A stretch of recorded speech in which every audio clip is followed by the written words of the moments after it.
a lot of action from the guys. It's going to be likely walkthrough speed. We've been out here multiple times. Like, listen, y'all, Law and I always finish this out.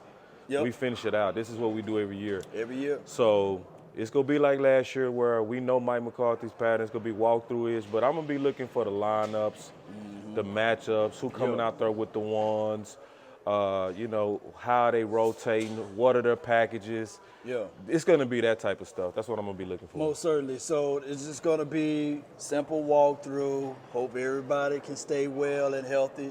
Hey, prayers out to Durden family. I know, I get it. They call him Project X. He failed out last practice. Yeah. And you can see, like, the other players looking at that like, man, prayers up to him. But this opportunity is getting slim. And sadly, he was starting to turn up slightly. Yeah. Like, he was making the case. Yeah. Obviously, receiving 1, 2, 3, 4, that's pretty solid now. But, it's guys that still performing for the league. They trying to get jobs elsewhere. They trying to get the practice squad. Yeah, it's just unfortunate. So it's one of those things to where, we hope the best for him and just come back like you finished because you was balling.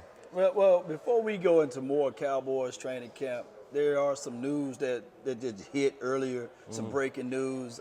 Isaiah Simmons, he's now picked up by the New York Giants, and I'm seeing that there's a merger. Giants fans and Eagles fans talking about beat Dallas week 1. Do us a favor, beat Dallas week 1. That's fair talk. Nah, we got to take them Giants serious. You got to take that serious. Yeah, we got to. Lord Brunson, you know who we are over here. We heard what you said now. What did he say? He said, beat Dallas, because they went and got Isaiah Simmons. Yeah. I'm talking about and the Giants. We don't play the Eagles till week 9, by the way. We ain't worried that they got Isaiah. No. We ain't worried. So the Giants got Isaiah Simmons. The Giants got Isaiah Simmons. Well, listen, I never sleep on a division. No. I never sleep on a division despite that. And so when I look at the Giants and I size them up as an opponent, well coached, finish strong, have the character, now they starting to build the weapons. They not close to our talent level. They not. So, I mean, no fear, but respect. Respect. And I look at it like this. Mike McCarthy, he's going to walk in there without a shot of a doubt knowing that he swept those boys last year with the backup quarterback and with Dak Prescott, by the way. Yeah. Single-handedly handed those boys that L. So when we headed in, the reason why I say that this is a pivotal game week 1, and I'm not trying to overlook the Raiders. For those who are out here ready for the Raiders for preseason game, that's something down the line. Right. But this game right here is so important because this is a divisional game. Yeah. And we want to start off fast because divisional games, you win your division, you get into the playoffs. And we know how the importance it is to win your division games because, believe it or not, the Eagles were only 1.5 game ahead of us last year. Yeah, so we took care of business. We could have been the number 1 seed. We could have been at home throughout the majority of the playoffs. So I look at this divisional game that, like you said, Brian DeBall, he's well coached. It's a well-coached team. Yeah. But this is a I'm not going to say must-win game, but this is a game that we've got to be ready and be prepared. I love must-win. I love your verbiage on that. Yeah. Like, our division almost had 4 people in the playoffs. True. Washington was right there. They fumbled the bag at the end. They did. If they would have closed out like they could have and should have, so now it's a must-win, and it goes into the debate of should they play the starters and all that kind of stuff. I've been actually thinking about that more and more. I think it's actually riskier to kind of play your starters. No doubt. And the reason why I finally came to that, I was looking at the fact that we have a fragile offensive line. So you have a Steele that you likely rushed back. Let's be honest, he likely was rushed back. He looks phenomenal running, but he's going to have to push men. And do you want Dak out there with backup tackles? Nah. I'm sorry, preseason is not that important. It's not. Because I also witnessed, as you've witnessed yesterday, what did Dak look like when all 5 of those guys was out there? poised. He looked Poised. real good. That pocket was. Yeah. Listen, Dak could have fell asleep in that pocket yesterday. He could have, So rocking my baby in that pocket. Unless they go come out there, all of those guys, and then Tyron Smith, do you want to play him in preseason? I don't think so. I get your logic on that. I get you He's older. in the meaningless game. Yeah. You got to aggressively pitch count those guys. But what they say was good for the goose, good for the gander, right? Yeah. So we taking week 1 as a warm-up game. We looking at that as the starters' preseason game. Yeah. And that is the situation whereas we sitting back like, okay, we don't know what the Cowboys going to look like. We can only have speculation. Right. And for what I can see, from the tangible eyes out here at practice and out there in Oxnard, you see the differences because you got a chance to talk to the offensive coordinator, Brian Schottenheimer. Yeah, we talked to him. Go ahead and break that down for the people, man. That's Good watching. point. Yeah, The things that we can share. The things we can share. So this is the thing. Law and Yeah. I, we concluded the show 2 days ago, finishing up, walking out. Right here, Brian Schottenheimer just walking right to us. Right. So, we being what we are, we small talking with Brian. Yep. And I said, hey, so it's a lot of people that they're questioning, your philosophy of not bringing in, separate teams like you did last year. Right. I said, so the theory that I'm assuming that y'all rocking with is that y'all defense is so good Right. that why bring in somebody else that's going to be a 2nd, 3rd, 4th, 15th ranked defense when you really know you're dealing with right now like the top 3 defense. You go get your best work with your own. You guys heard that, right? And I see Coach Marv, did he send you that article? About teams pretty much with the joint practices. Yeah.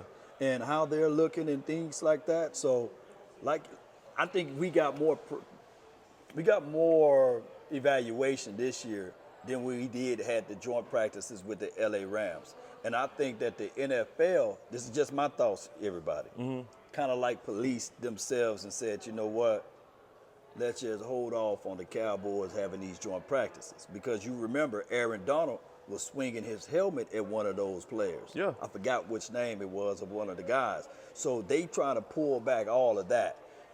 We don't want any costly injuries here. But you got a great point on all of this, Boss Cowboy, about the differences between this offensive coordinator juxtaposed to what we had last year. Well, and I'm also starting to look at it more situation by situation. Right. So if I look at it like what other teams are doing with joint practices, does those other teams have the number 1 top 2 defense? No, they don't. And so if I'm trying to get my guys prepared, why do I want my offense going against an inferior defense when you can go against the best every day?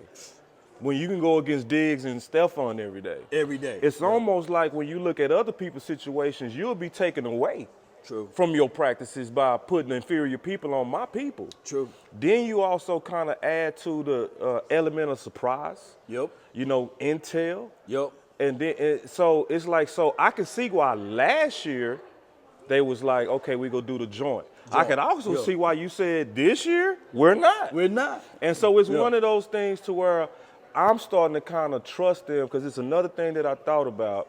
What that? Do you remember when Dak Prescott hurt his lat? Yeah. Yeah. The most important thing that happened, now listen, the most important thing that happened was before he hurt his lat, Coach Mike McCarthy said, hey, guys, talking to his coaching staff. Yeah. He said, I'm looking at the analytics on these guys. The rates are up. Yeah. So they have more data now and technology where they can actually read your levels of intensity to predict injury. Hey, man, prediction is a And he said before Dak hurt his lat, he said, pull Dak back. Pull him back. That was the same day Dak was saying, I need to get in there. You remember that? Yeah. He went back in there against Mike McCarthy, reading the analytics. Yeah. And what happened? Yeah. He hurt his lat. He hurt his lat. So when I He's start giving y'all the PC version of what he said, by the way. Oh, yeah, it's very PC. And I'm sorry for that light, y'all. It's just going to be what it is. We kind of started the stream, but hey, just rock with us anyway. Lean with it, rock with us. Lean. Listen to the voice. Listen to the voice. Remember, it's just going to be that. But here's another thing that we want to talk about here before we get back to training camp and what we need to see today. Yeah. Politics. Yeah. You know where I'm going with it, right?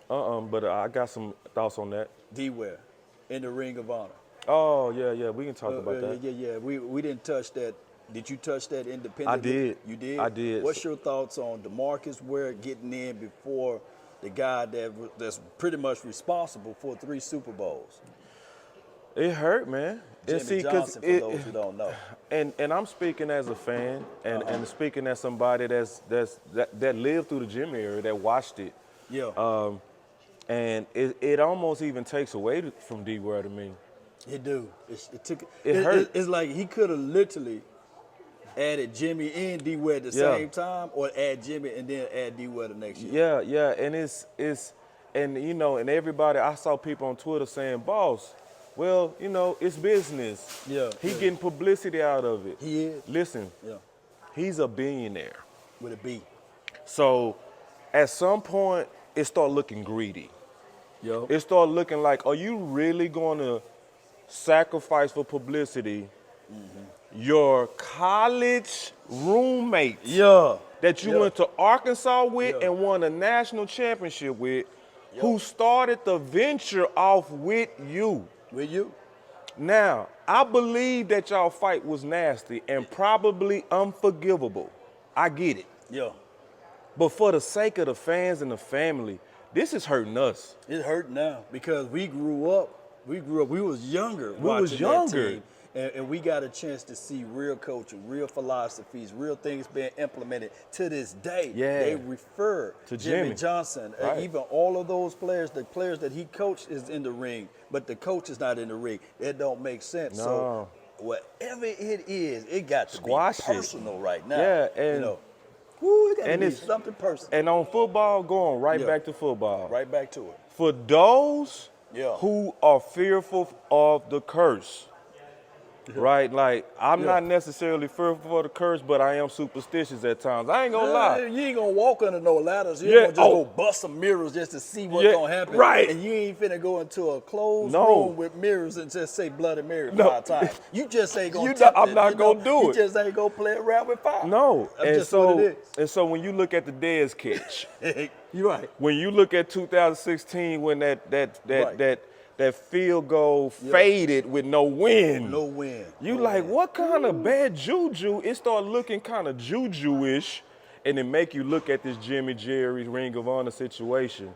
I would want all the boxes checked in terms of preparing for this season because we have the coaching, we have the offense, the defense, the special teams. I even believe we got the kicker now from me watching them the last 3 days. Aubrey been looking solid. He been looking solid. I just think that we checking all the boxes except the curse. Except the curse, man. And last year, even when we were pretty much started to do things the right way, even running the ball, because we said, Kelly Moore, come on, run the ball.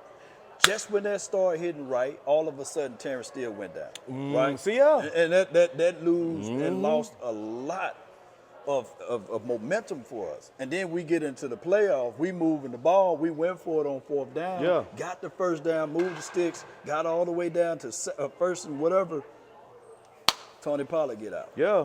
I'm not saying it's a curse, but man, when you start looking over those things, you realize and saying, hey, I'm from Mississippi. I'm only 80 miles and 90 miles away from New Orleans. Mm-hmm. And they say you don't eat everybody's spaghetti, especially the ladies. You know what I'm talking about. You know what I mean? So, you know what I'm talking about. Hey, some real stuff in this stuff, man. I'm just saying. And see, that's the beauty of independence. We can have this conversation because, we just checking all the boxes, man. We checking out everything, man. I'm just saying, man. So the politics of it is ugly. I want it to cease. I don't care if you're making money off publicity. Right. It's like I'm the kid. I don't care why the parents are fighting. I love both of you. Yeah. I love both of you. I don't. Mom and daddy stop fighting because I'm watching. Now if y'all behind the scenes hate each other, but in front of the kids, the fans of the kids, Jerry. Come on. The fans Jerry. of the kids, Jerry. Stop fighting in front of the kids. It's looking. It's embarrassing. Yeah. I can't go to school, Law. Why you can't go to school? I can't go to school. I got to see my friends, and they know that dad and mama been fighting. They've been fighting, man. And I believe the reason why y'all follow and support the nation is because we're going to tell y'all the truth. We ain't going to sugarcoat it. We ain't going to give y'all no bull sugar. We just going to let you guys know that this is the truth right here. Truth. And they're going to have to rectify that. But back to the Cowboys football, man. Yeah. Who you think is going to be the impact player for the 2023 season? I honestly think it's going to be Micah Parsons. Oh, Parsons, your guy. I think it's going to be Micah Parsons. It's going to be a battle between Micah Parsons and Dak. Right. But I think it's going to be Micah Parsons because I really do believe that he is trying to be more than just a good football player. Mm-hmm. His goals are way higher than just, I want to be the captain of the Cowboys. He's trying to take over the league. Mm-hmm. I think he has an incredible vision for what he wants to be in terms of his career. And when you mix that with going into year 3, bag year, also him having all this time to work on his hands. Right. He was thrown in there as a rookie and was a fish, but now you actually propelled him with more skill. Okay. So he knows how to attack the tackles. He gonna know how to bend with the tackles, which he's already been doing. Right. He's more familiar with Dan Quinn's defense. True. And most importantly, he's also already a favorite of the NFL. Well, when you say that, so Parsons is going to be the most impactful guy out there. When you look at it, I look at this team on the defensive side, I really see no weakness. No. We have reservations. There's difference between weakness and reservation. Yeah. Reservations, linebackers. Right. We don't know how this thing going to really flow. Yeah. But to the greatness of the goodness from Dan Quinn, we play too much, or we play so much double nickel anyway. Big nickel. You know big what I'm nickel, saying? yeah. Big nickel. So we will see, man, how this defense will going to corral itself. But back to politics, what you do with Sam Williams? Nothing. I tell Sam Williams, hey, man, get your firearm registered, grow up. But at the same time, man, I got your back, man. Go out there and play ball. I'm not going to make no big deal out of this because this is what I honestly feel. Right. The law is stupid. The law is dumber than what he was. Because it's like in Texas, you can have one, but you go to jail if you have them together. Yeah. It's goofy. You're already moving towards laws that give you the right to, bear arms. You can go get a pistol, no problem, here in Texas. Right. And they're starting to decriminalize marijuana. The league it's not punitive anymore. Right. I want Jerry to do exactly what he did with his message and ignore it. That's what he was saying is, man, I ain't dealing with this. Like if he didn't do anything like to a woman, if he didn't do anything to a kid, if he didn't hurt anybody, and if he didn't take any steroids or anything, and whatever he did didn't allow him to miss practice. And he was there too. He was there all this week. He was practiced all this week. Yeah. Hard too. Yeah, I'm not saying. Listen, I'm gonna just tell him, man, you're a cowboy. You should know better. Like you should know. You're a celebrity. As a celebrity, you got to move different. You can't just get in your car like you're going down the street to go see Bobo. You got to treat this like, hey, I'm a celebrity, so I'm gonna put my marijuana pen down, and I'm gonna keep my pistol, or I'm gonna take my pistol and put the marijuana down. It needs to be something because if I get stopped, it's gonna be national news. It is. So, but other than him and his football, I would say this to you, Sam: play ball, boss cowboy, don't care at all. Even a little bit, I don't really give, honestly, not one damn about it. Do your thing. Play free, ball out versus the Raiders. Boss don't give one damn. Not one. And do me a huge favor. Shout out to West Coast Cowboys. Oh, what's up, Wes? I see Wes in the building. Yes, indeed. Shout out to Wes. Shout out to you, Mike, Anthony Gallup. Appreciate y'all, man. If y'all can hit that like button, share this content, let's continue to share and grind. But I got one thing that I want Sam Williams to do. Okay. Listen to Christopher Carter. He said, that Chris Carter said, hey, find you a fall guy, man. Yeah. He should have said it off the record. Yeah. He didn't know he was going to go viral. Yeah. But he's spitting nothing but the truth. All of these boys need them a fall guys. Yeah. They need them one. We got a super chat from Queens. Yes, indeed. I don't know. She's a queen to be. Appreciate the super chat, Queen. Appreciate you, Queen. She says, I'm disappointed in Parsons with the punching. I mean, Parsons learned. That was a mistake that he made, and he's been solid all through this training camp. Yeah. He ain't punching nobody. And man, I'm a little old school. Yeah. And I talked to Tyler Biotis about this yesterday. I said, man, they wanted revenge on you. And I get it. That just means that they was really getting after it at practice. They was getting after this and what happened. And then, you know, and Tyler was like, listen, I'm going to protect my guys. They go protect their guys. That's one of the reasons maybe you won't join practices. That's maybe. Because where you can have a joint enemy. Yeah. You can have a joint enemy now. Yeah. Because right now they pent up. They want to. I'm going to tell you. It's the sport. I'm cool with it as long as he didn't hurt his hand. Don't do it again, though. 1,000%. A joint practice, there would have been no holds barred with Parsons. Literally nobody can stop him. Right hand to the man. Nobody can stop him. I know some people going to say about X, Y, and Z. He got bend, he got speed, he got hand technique now, hand placement. His get off is fast. Dan Quinn can move him. And you don't want to give away all of the plan, but Dan Quinn can move that brother everywhere and anywhere on that field. Parsons is the cheat code, bro. Yeah. Now he gonna be the cheat code. I think they go battle. I think it's, you know how they were saying in 2016, this Zeke team or Dak team. I think it's gonna be that this year. I think Micah go make that big of an impact. Cause like he had so many sacks, man, and I'm talking about he cleaning up out here, man. Like, don't put any kind of inferior player in front of him. He gonna demolish him. The only people that's gonna have chances is the Lane Johnsons, them, man. If you not Lane Johnson, and there's only one lane. And it's only one lane. Who's gonna be on the other side? Because the person that's also wrecking this thing is the guy by the name of not Demarcus Ware, but a Demarcus Lawrence. Oh, shoot. yeah. Hey, when he going, look out for him though this year. And then to your point, it was very refreshing to hear Mike McCarthy say that the player that he was the most impressed with was Tank going into training. So like when Tank will sneak up on you. Yeah. See, that's the thing, like Tank. Especially when Mike McCarthy, like out of all these years I've been here, he is more ready than he's ever been. That's scary for the league. Because what if, let's just try to put our minds on this. Because you know a lot of people like to say he washed up. But we saw Quinn return. What if DeMarcus Lawrence goes back to even partially what made him the top free agency in football, mixed with Michael Parsons in year 3? What's going to happen? It's over, man. And we've seen bits and pieces of it. When you're talking about a guy that can destroy someone one-on-one, because that was the deal. We always said, man, if Law can have someone inside, if Law can have someone on the opposite side to get busy with it, you know. And now he got all of that. Last year, believe it or not, he was responsible for us single-handedly beating the L.A., picking up, scoop, and score. And he was responsible for us beating the Lions, by the way, slapping that dude and having the ball fall on the ground. And he was laid out like Family Guy. So that dude was responsible. That's D-Law. But a lot of people, they want to look at the total sack numbers.